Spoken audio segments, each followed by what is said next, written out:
So, good evening everyone. My name is Kristen May E. Ilardo, the first reporter. And our topic for today is all about establishing strategic pay plans. So first, let us know what is employee compensation. So employee compensation is all forms of pay or rewards going to employees and arising from their employment. So this means that all forms of pay or rewards nga madawat sa mga empleyado kay gikan sa ilang trabaho. Then it has two main components. First is the direct financial payments. Second is indirect financial payments. So ang direct financial payment, it is a pay in the form of wages, salaries, incentives, commissions, and bonuses. For example is, nagtrabaho ka sa company as a sales representative, then ang madawat nimo every month nga sweldo is 20,000. Then if makabaligya ka og product na kay makuha nga 5% nga commission ato. Then second, indirect financial payment, pay in the form of financial benefits such as insurance. So for example is, ang company is nagahatag or naga-offer sila og health insurance sa ilang employee, or it means ang mga employee is na benefits nga madawat. Pay rates, time-based pay. So kini it means nga ginabayaran ang employee kung pila ka oras ang iyang na-spend sa pagtrabaho. For example is, ang isa ka employee is nagtrabaho og 8 hours, then ang sweldo is 100 per hour. So ang total nga madawat sa employee is 800 pesos. Pay for performance. So it means ang employee kay ginabayaran through sa ilahang performance. Then for example, kay nagtrabaho ka as a car dealership, then kung makabaligya ka og car na kay makuha atong 5,000 nga commission kada car nga mabaligya nimo. And that's all for my report. I'm Lawrence Isabel A. Ardino, the second reporter. Aligning total rewards with strategy.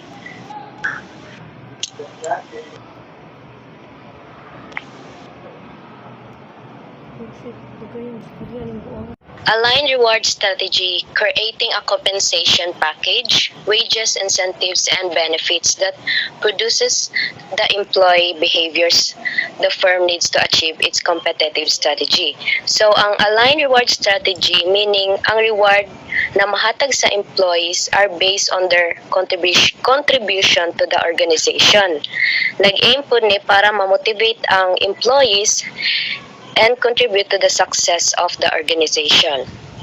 So, ang total rewards is a traditional pay, incentives, and benefits, but also rewards such as more challenging job design, career development, and recognition. So, ang total rewards includes not only traditional pay, wages, incentives, and benefits, but also other rewards like more challenging jobs, career development, and recognition. It means nga dili lang ma-rewardan ng employees og wages or incentives, napod sila opportunities to grow in their careers, take on new challenges, and makareceive pod sila recognition for their hard work. So, equity and its impact on pay rates. Equity theory of motivation postulates that people are motivated to maintain a balance between what they perceive as their contribution and their reward. So, equity theory, ang employee mamotivate sila if pag ma-feel nila nga patas ilang sweldo. Kung maghunahon na ang isa ka employee nga sobra or kulang, it can create a sense of unfairness at work. That's why it's important na masabtan sa employees nga ilang sweldo tugma sa ilang contribution. Geography. How to account for geographic differences and cost of living is a big pay policy issue. Addressing variation in the cost of living across different geographic locations is a significant challenge in pay policy management. Employers handle cost of living differentials for transferees in several ways. Employers adopt different strategies to handle cost of living differentials for employees relocating to into different regions. One is to pay a differential for ongoing costs in addition to one-time allocation. Some employers to provide an ongoing differential payment to help employees cope with the higher cost of living in the new location. This could be regular addition to their compensation. Others simply raise the employee's base salary. Base salary adjustment, another approach, involves adjusting the base salary of employees to reflect the cost of living in the new location.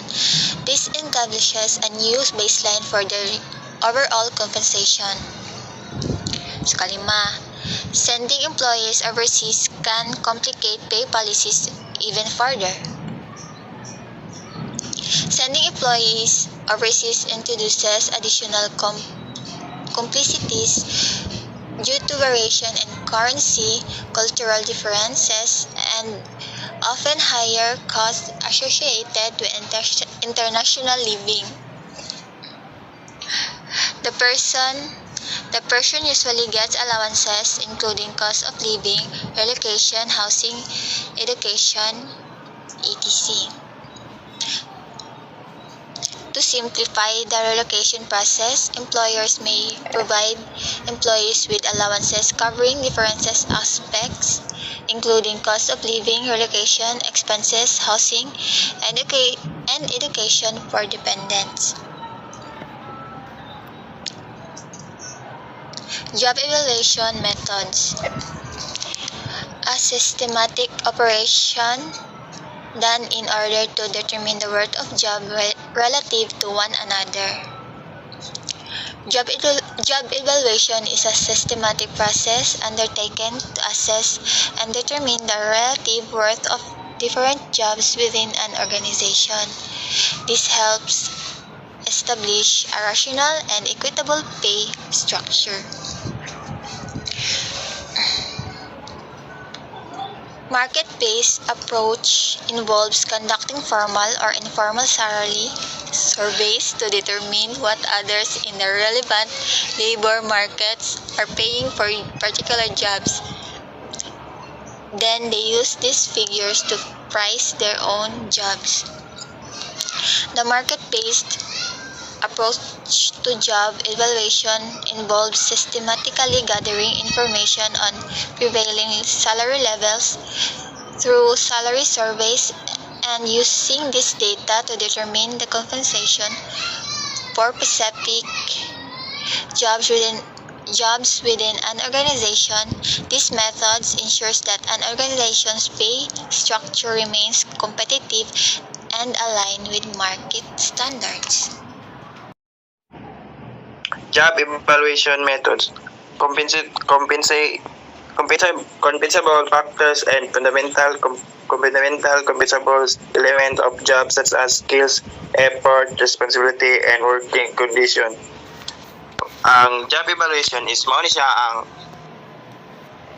ang proseso na ginagamit sa usa ka company or organization kung asa sila nagabase sa ilahang criteria para fair and equitable na pag-assess sa mga jobs o sa job evaluation pod makita kung unsa ang mga benefits and compensation na makuha sa usa ka job o sa mga empleyado na pod. For example, ang usa ka company is hiring sila, then sa ilahang mga announcement or placard naka-indicate na diraan ang mga available jobs, requirements o kinsa nga mga tao ang kinahanglan o ang mga benefits or compensable sa isa ka jobs.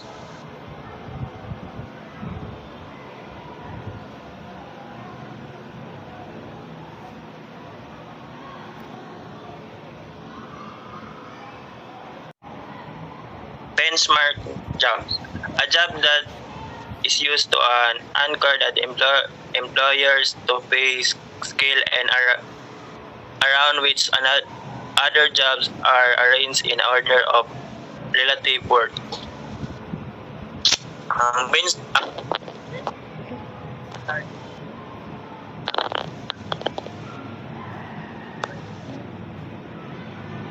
compensation. Layunin nito ay itatag ng isang consisting bantayan para sa pagsusuri ng relative na halaga ng mga trabaho at pagtukoy sa tamang antas ng compensation.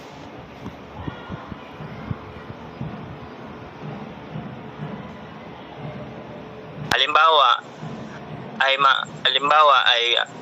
maaaring mag-include ang posisyon tulad ng administrative assistant, customer service, representatives, or production supervisor. Ito ay mga roles na karaniwang matatagpuan sa maraming organisasyon at medyo standard sa aspeto ng kanilang mga tungkulin at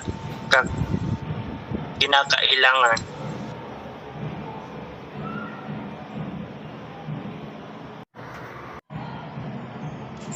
Job evaluation method ranking. Ranking cuts job relatives to all other jobs usually based on overall difficulty, several steps on the marking of on the ranking method. Obtain job information, select and group jobs, select compensable factors, rank jobs, combine ratings. Ito ay ang mga pagsusuri ng trabaho ng isang tradisyonal na paraan ng paglilista ng trabaho. Sa paraang ito ay ang mga trabaho ay kinukumpara sa isa't isa batay sa kanilang kabuuang halaga o halaga ng organisasyon.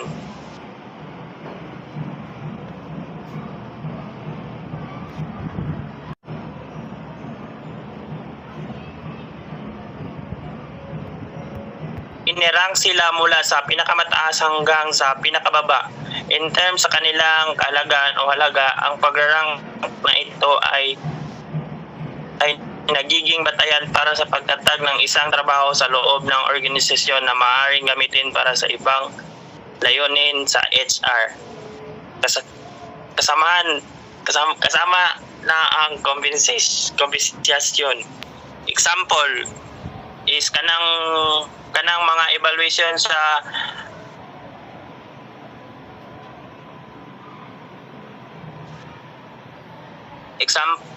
example is kanang mga evaluation sa mga human resource kung asa naka-indicate ang mga position or job from high to lowest position. Example nga position is administrative position kung saan naka-indicate ang responsibility nimo, benefits and compensation ug uban pa. That's all. Thank you. I am the next reporter. My name is Del Joshua Gabri. Next is job evaluation methods, jobs classification. First is non-residual characterized. First is classes. Grouping job based on a set of roles of each group or class, such as amount of independent judgment, skill, physical effort, and so forth required. Class usually contains similar jobs. So, grouping job. So, kanang grouping job is yung kumbaga by naay kagrupo sa trabaho or based sa sa inyong role sa inyong grupo or sa inyong class, such as amount of independent judgment. So, ang skill o mga physical effort, so forth, required na siya sa classes usually contain similar jobs. So, second is grades. A job classification system like the class system, although grades often contain similar jobs such as secretaries, mechanics, and fighters. Grade description written based on compensable factors lesson in classification system.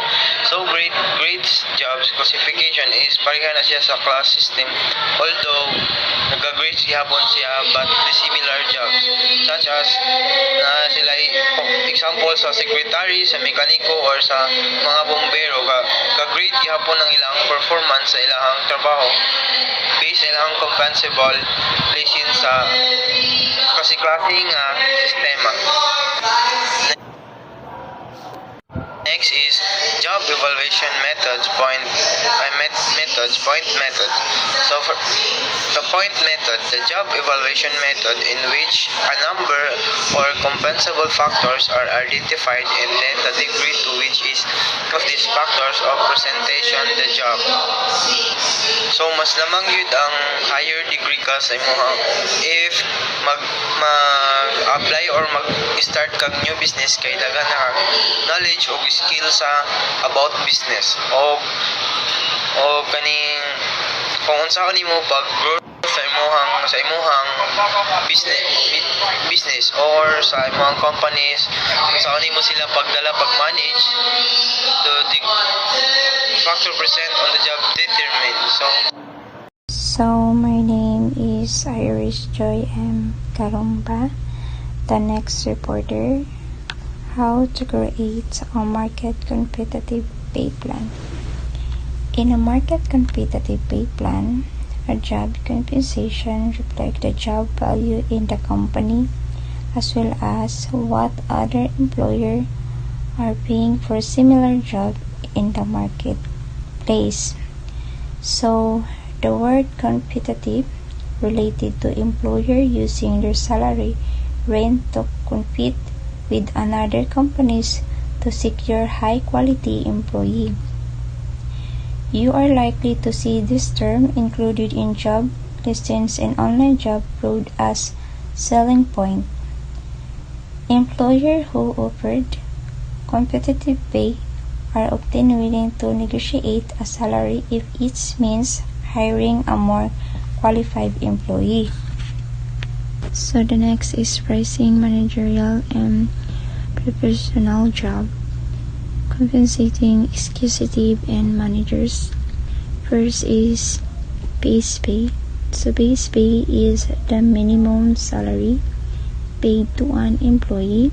This can also be interpreted as flex amount paid to an employee for certain job. Base pay is only one component of an employee's total compensation and does not include overtime pay, bonus, benefits, or insurance. So next is short-term incentive. The use of short-term incentive to encourage the purchase or sales of a product or service is called sales promotion. Sales promotion can be defined as the strategy of using annual incentive to attract customers so as to increase the sales of goods and service. Most companies make use of sales promotion to increase their sales in order to generate more revenue as well as to promote their product. Self-promotion is important as it enables company to advertise their product or to create product awareness to customer. Next is long-term incentive. Long-term incentive plan where executive and guaranteed right to purchase their products stock in flex price for a specific duration are known as stock option. They create an alignment of interest among the executive and shareholder through potential capital gain. The shareholder, board of director, and top executive are all integral to corporate governance. And the lastly is executive benefits and perks. Correct me if I'm wrong. So a type of executive compensation package includes a base salary, bonus, stock option, and equity grants, benefits, and perks. That's all my report. So good evening everyone. My name is Hannah Jane Tishorna and I am the last reporter. So my topic is the pricing managerial and professional job.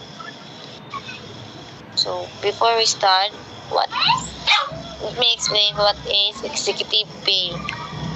So executive compensation, also known as executive pay, is a plan that combines the salary, benefits, and bonuses in a company offers to executives or other top management positions at a company in return for their work.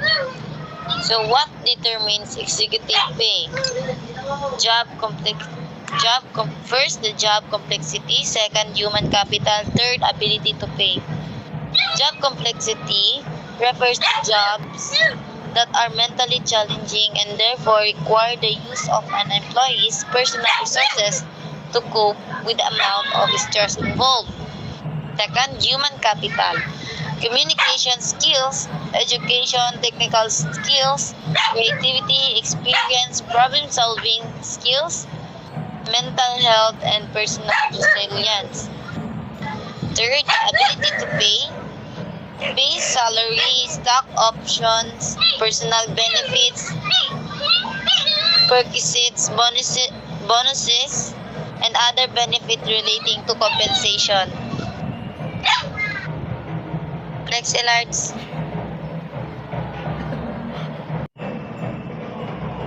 Compensating professional employees.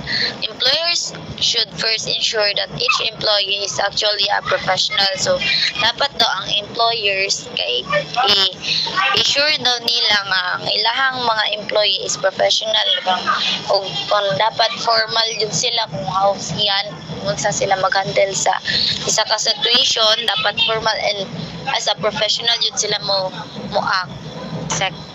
Second, the compensable factors such as creativity and problem solving not easily compared or measured. Compensable factors na mabayaran na pero dili siya makuan la yun, ma-compared or ma-measure na yun.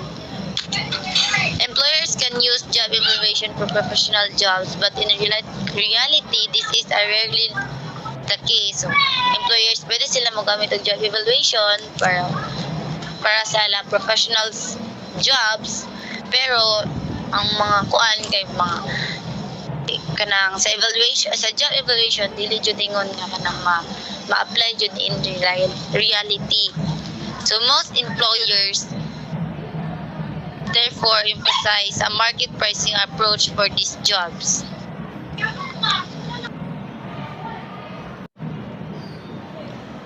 Good evening, everyone. I am Jalmark Morente, and I am the last reporter.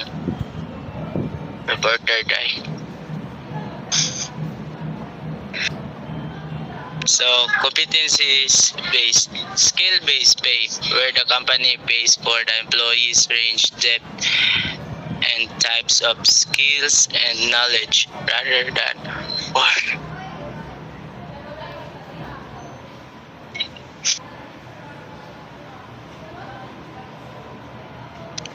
the job.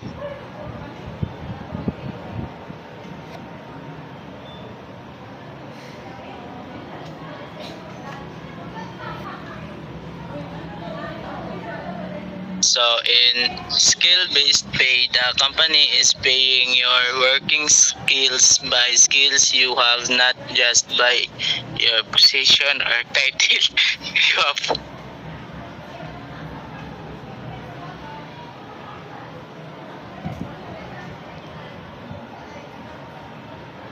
Why we use skill-based pay? So we should use skill-based pay to make our employees more competitive and be focused on the goal of the company. By this rule, every employee will make their best and efforts to have this base skill pay.